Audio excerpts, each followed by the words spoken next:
FanFic Critic. I read it, you listen. Ah, boy. I'm assuming most of you have seen at least one of the Kung Fu Panda movies. My honest opinion, I thought the first movie was pretty decent. Never saw the second movie. And one of the reasons why I didn't see the second movie was because of the fanfic that I'm going to be reading today.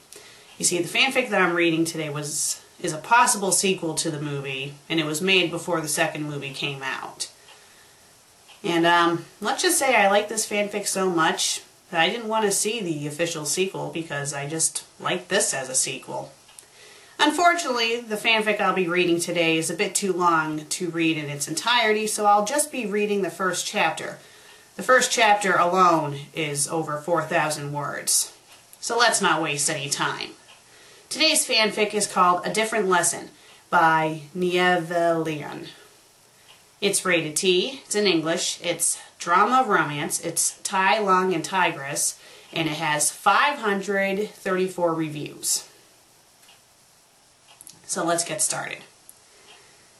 Here's a brief summary of the fanfic. The very day after his defeat by the Dragon Warrior, a battered and injured Tai Lung is taken in by Master Shifu.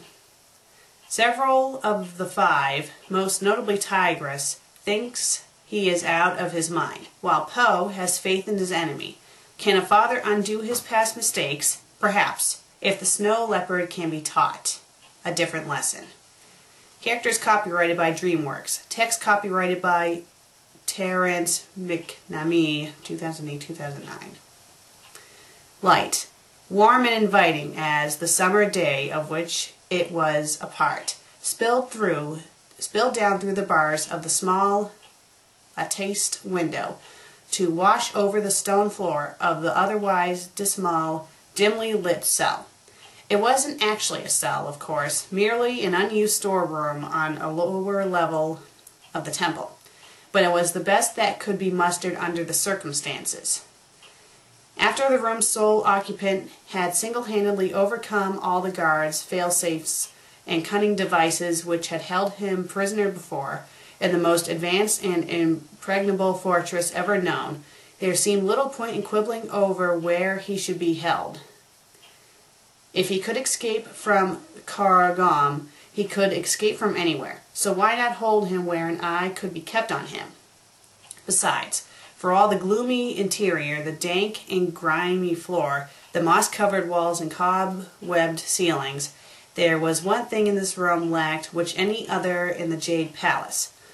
One more suited, perhaps, to closer scrutiny and greater security, was sure to possess. There were no carvings here, statuary or otherwise, of dragons. No need to torment him with what he cannot attain. He's already undertaken more than enough of all that on his own to last several lifetimes. Standing just out of range of the slanting sunbeams so that his diminutive form lay hidden in the shadows, though he didn't think for a moment his presence had been marked the moment he stepped inside, Master Shifu forced himself to resist the habitual stroking of his long, drooping whiskers, and instead clasped his slender hands at the small of his sloping back. He did not move, did not speak, only stared, in disbelief, suspicion, and infinite sorrow at the sight which lay before him.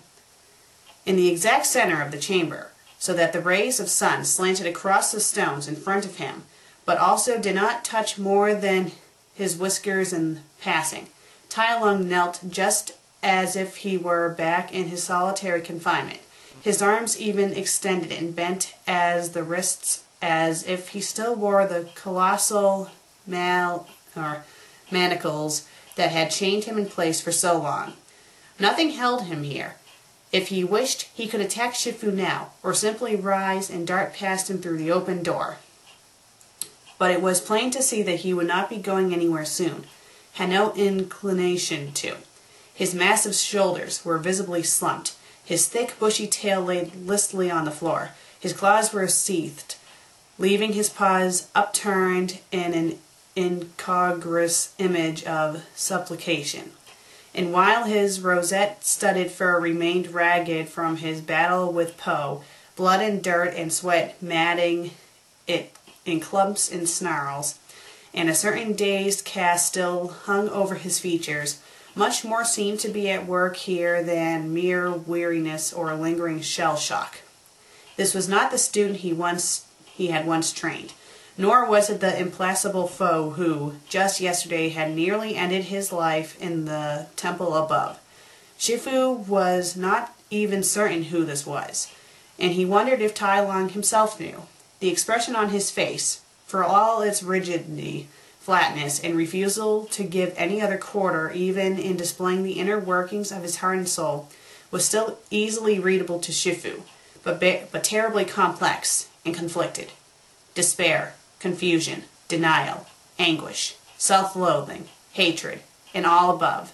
The utter helplessness, as if he had given up and lost all hope. The Wuxi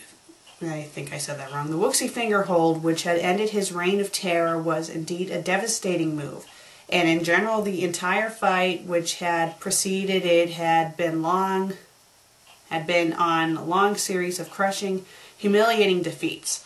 But instead of the fires of insane fury and a new resolve for revenge, as he had expected, the snow leopard seemed resigned to his fate, lost. And Shifu knew exactly why. It was for exactly the same reason that Tai Lung had been such a dangerous adversary and had seemed to hold such promise in the arts of Kung Fu. The warrior had been the best of his generation, had striven with such passion, dedication, and talent to become everything his master had promised him he could attain. Indeed, his agonized words of slaving away and breaking his bones to please Shifu were the literal truth. No one had been his match or equal, save Shifu and Oogway. Even Tigress, years after the fact, had never been able to match his accomplishments, a fact she denied to this day and struggled mightily to keep secret. His strength had seemed limitless, his ingenuity and creativity astounding, his loyalty unquestionable, and his abilities always growing by leaps and bounds. There was no wonder that so many, from the other students all the way down to the lowliest villager, had been so shocked when he was not chosen as the next dragon warrior. It had seemed to make no sense, a sign that the turtle was beginning even then to succumb to addled brains. And if Tai Lung had possessed a certain dark savagery in some of his attacks, why, that had not been justified any distrust or, no, stop it. You went down that path of pride and blind arrogance long ago, and look where it got you, and him. Oogway was right. In trying to avoid a fate, you made it come true. He would never have been so power-hungry and unstable if you hadn't filled his head with delusion of grandeur. And if you had overruled your master and let Tai Lung be given the scroll instead of shying away from the darkness he said he saw in your prized student, that darkness would never had a chance to flourish. The point was, Shifu sighed to himself as he continued gazing raptly at the cowed snow leopard, that it was Tai Lung's own pride and arrogance that had ruled his entire life. They were what drove him, controlled him, though he too believed he instead had the illusion of control over them, gave him strength, but in the end were his downfall. So, the great master of Kung Fu, the one who had believed without a shadow of a doubt that he was destined for greatness, had lost. The one who had always left the battle victorious, save for that fateful day when he had gone mad and attempted to steal the scroll, had now been defeated. Not just any defeat, a shameful, disgraceful defeat in his eyes, made a mockery and a laughingstock by entering into a combat with a big fat panda and losing. No longer could he hide behind an untarnished reputation. The strength and skills he had always believed in had not been enough. He had not passed the test, and everything he had been determined to claim as his own had been denied him, not by another, but by his own self-deceptions. So what could possibly be left for him now? It was the only way, the red panda knew. In no other manner could the combat have been denied in Po's favor, and any other denouement would actually have resulted in Tai Lung's death. As he had told the new dragon warrior before, even if it had been during the embarrassing stint when he'd been trying to drive the panda away, the way to achieve victory, particularly in Kung Fu, was to use the opponent's strengths against him, turn them into weaknesses, while maximizing your own. Aside from his great size, martial prowess, and the knowledge he had gleaned of rare and unusual combat forms, the snow leopard's strengths had always been his pride and confidence in himself, and later his unquenchable rage. But that rage had been turned against him, made to serve Po as, in his increasingly frantic and desperate attempts to seize the scroll, he had missed opportunities, fumbled, allowed emotion to trump logic, forgotten his knowledge of anatomy, focused himself only in a single-minded insanity that had made him look like a fool. And once that was accomplished, Po had only had to use his own size and strength, and his unique fighting style, to bring the disciple to an end. And that defeat had crushed utterly Tai Lung's pride, leaving him with nothing. But knowing Tai Lung had to be stopped, and this was the only way Po could do it, did not make Shifu have to like it, because what he saw before him now was no longer a threat, could not wreak havoc or destroy the Valley of Peace, but it was also the most painful, heartbreaking sight he had ever seen. This, he knew, was what a broken man looked like, and that man was one he had once loved, still did, and probably always would. How could he take pleasure in seeing the snow leopard in such a state, regardless what it meant for the valley? How could he enjoy seeing that downcast face, or the fact that fire seemed to have left those lambent golden eyes that had always drawn others in, ever since he'd been found as an orphaned cub on the temple doorstep? Well, the word spoken with a harsh, vicious growl, as startling for its suddenness as its pitch and gravelly nature, nearly caused Shifu to have a heart attack, or perhaps leap several feet off the floor. Have you come to stare at your caged prize, Shifu? One last look before you send me back to Core of Gom, or did you just come here to gloat? At last Tai Lung looked up, and though some of the fire had returned in his eyes, it was not all the same. Dragged up for some unknown death, igniting to stave off the inevitable sense of loss and shame, but certain to burn out quickly and leave nothing behind. His jaw quivered, with barely restrained fury, with uncertainty, with a growl he couldn't vocalize. No, of course not. How could you think such a thing? You know me better than that. Shifu couldn't keep the rebuke, or the hurt, from his voice, and didn't bother trying. I thought I knew you, you mean. The tone was bitter, unforgiving, but not nearly as accusing as it could have been. The snow leopard averted his gaze, though he didn't seem to be staring at anything in particular. Not at anything that could be seen. I thought I knew a lot of things. Putting a wary hand to his forehead, the red panda fought the urge to sink down to the floor as well, or worse, attempt to approach and offer comfort. The former would put him at a disadvantage should his old student become violent again, and the latter would be sure to guarantee said violence. For what it's worth, I meant what I said yesterday. I am truly sorry for having failed you so badly as a teacher, and so much more. And I wish there was some way I could set right the ills I have done to you, son. Now, for the first time, Tai Lung seemed to recover the full force of his titanic rage. He did not rise to his feet, but his fists clenched tightly. The muscles knotted beneath his barreled chest, and a flash of loathing exploded in his narrow eyes. How dare you, he hissed. A threatening growl rumbled in his throat. How dare you call me that? After what you've done to me, I gave up everything for you, and you threw me away. I fought to become the best kung fu master in the valley, in the world, and that wasn't good enough for you. And now I've lost everything, wasted my life chasing after something that wasn't even real, and all you can do is say that you're sorry. 20 years, Shifu. 20 years. His biceps nodded, making the spots in his fur dance and ripple almost hypnotically.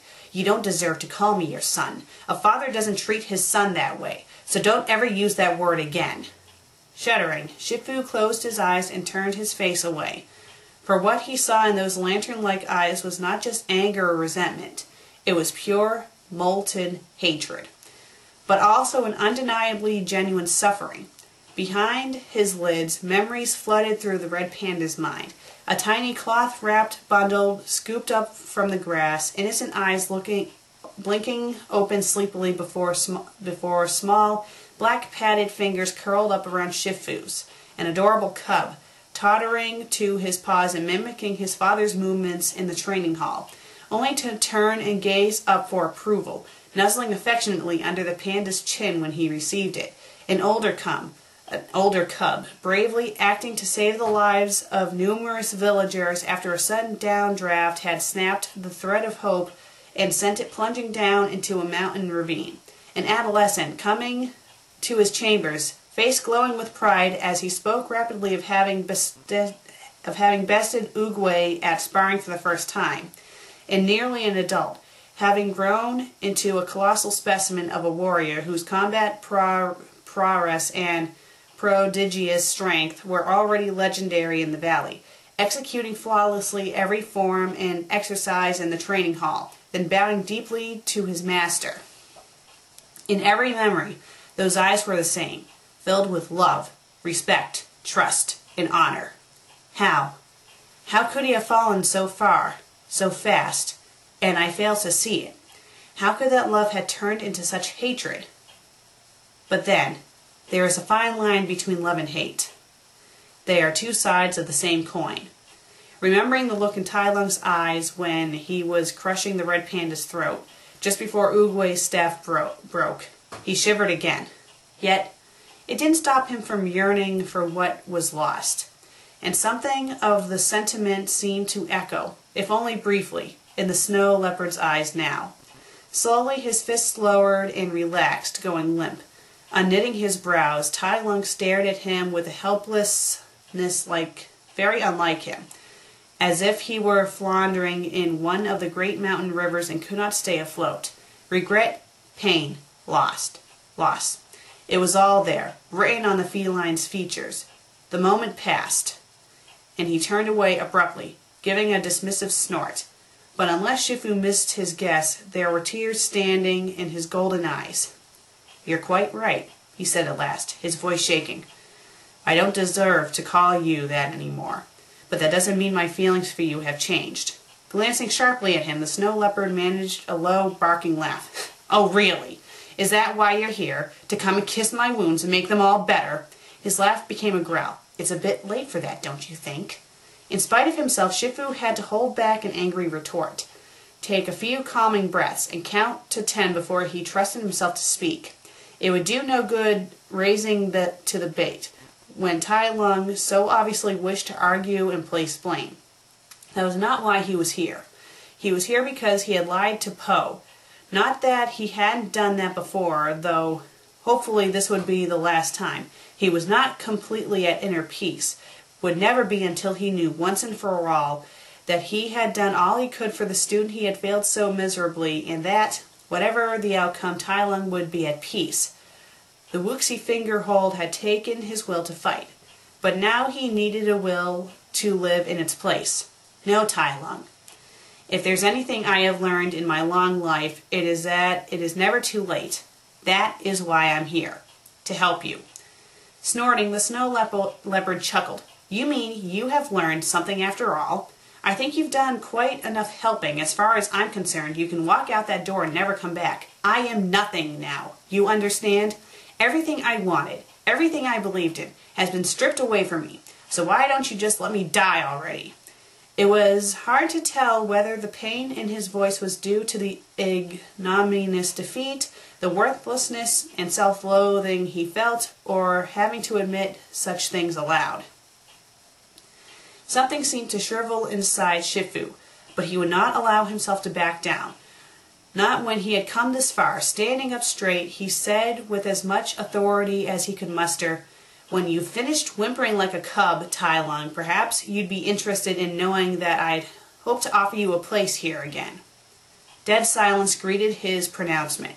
For the first time he could remember, the snow leopard was absolutely speechless. Once again, a conflicted morass of emotions darted across his face. Fury, at the insult no doubt, puzzlement, disgust, and fleeting before being hurriedly squashed, a flicker of hope. Finally, he seemed to settle on neutral skepticism. Really? Would that be before or after Tigress rips me a new one? It's no trick. The others already know. And while they're not exactly happy about it, understatement of the dynasty, I am the master here, and they will follow my wishes because they trust in my good judgment, even if they should not. You may not be exactly trustworthy yet, but you can be trusted not to lose control and go on a rampage again. Or didn't you notice that your rage is gone, Tai Lung? Which it was. He'd felt the absence as soon as he entered the cell, like having a suffocating dark blanket ripped away to let in the light of day. And with it had vanished the snow leopard's phenomenal chi as well, all drained away by his ultimate combat and, more importantly, what it revealed. An ugly look crossed the feline's face, but after flexing his claws in and out of their sheaths for several minutes, he grunted and smacked his fists into the floor, wincing slightly in pain. Shifu was relieved to see, for the ability to feel pain proved his berserker rage was indeed gone. Slowly he sighed, seeming to deflate once more, becoming a rather lonely-looking, somewhat pathetic figure as his shoulders sank and his chin fell to his fuzzy chest. So it is. I suppose that's what happened when the thing you fought for your whole life for, what you'd been denied and had hidden from you, turns out to be a lie. Or perhaps just a different truth than you expected. As Oogway said, there are no accidents. Yes, I know. Spare me the platitudes, especially from that senile idiot. If these kernels of wisdom are all you have to offer me, then I don't see what the Jade Palace could possibly give me now. For a moment a sadistic grin crossed his muzzle. An unconvincing note of sympathy entered his voice. But it seems I wouldn't have to worry about seeing him dodder about his shell anymore, wouldn't I? So sorry to hear about your loss. Not pulling any punches, I see.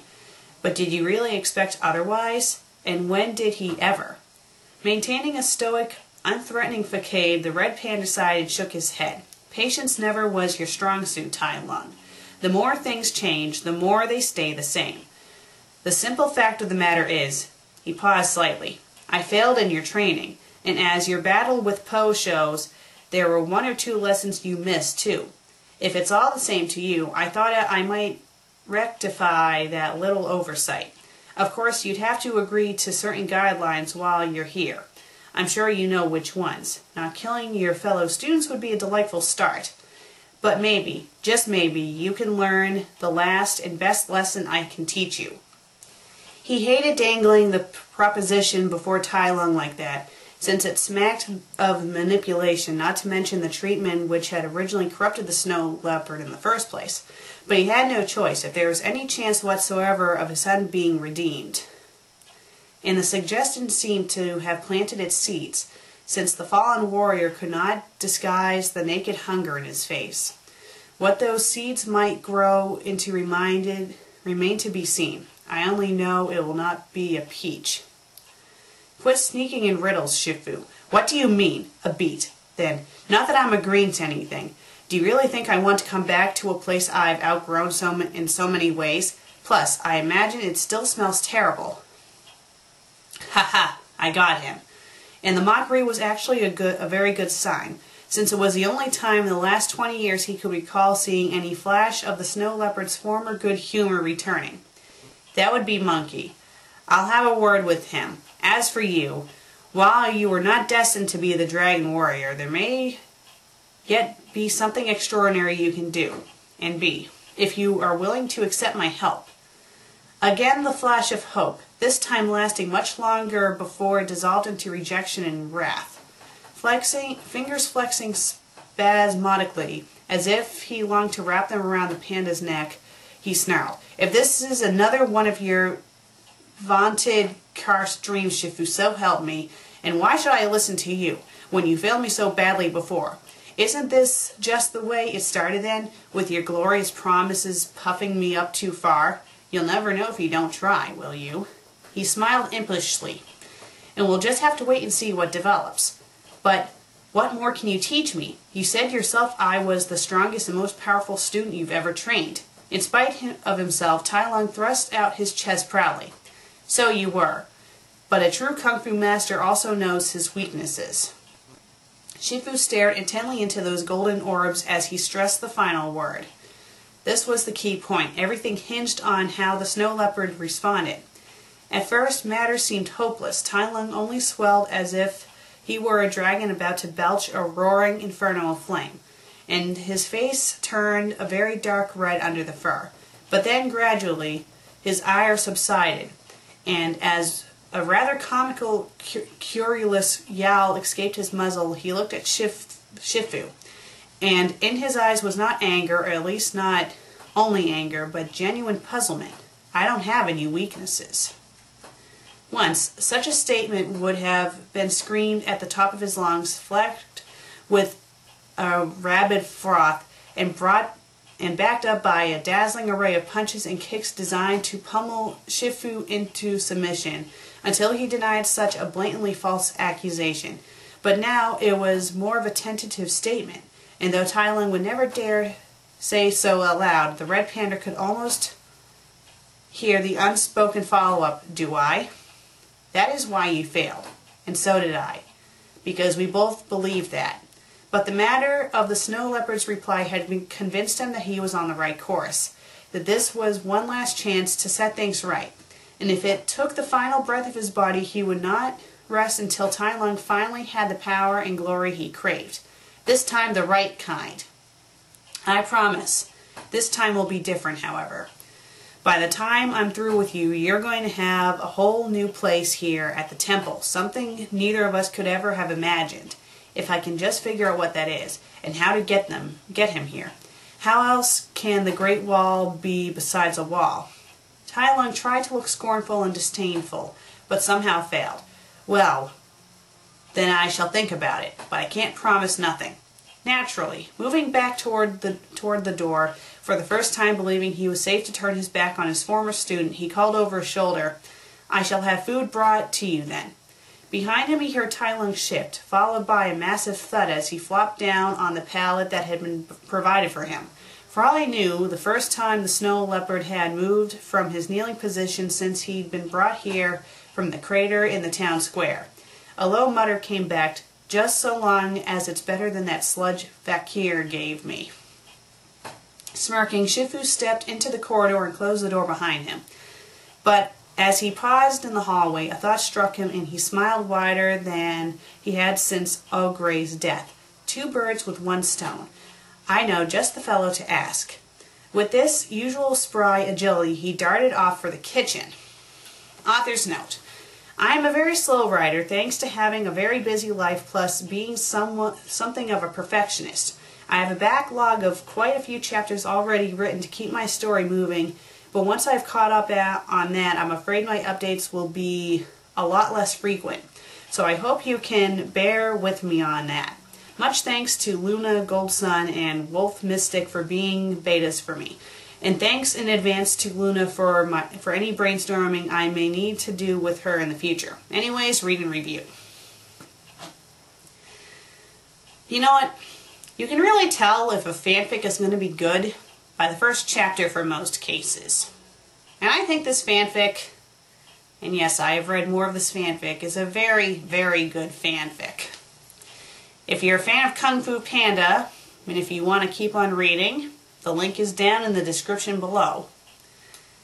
But yeah, this was a very good story. I thought the grammar and stuff was really great. How the characters were written were great as well.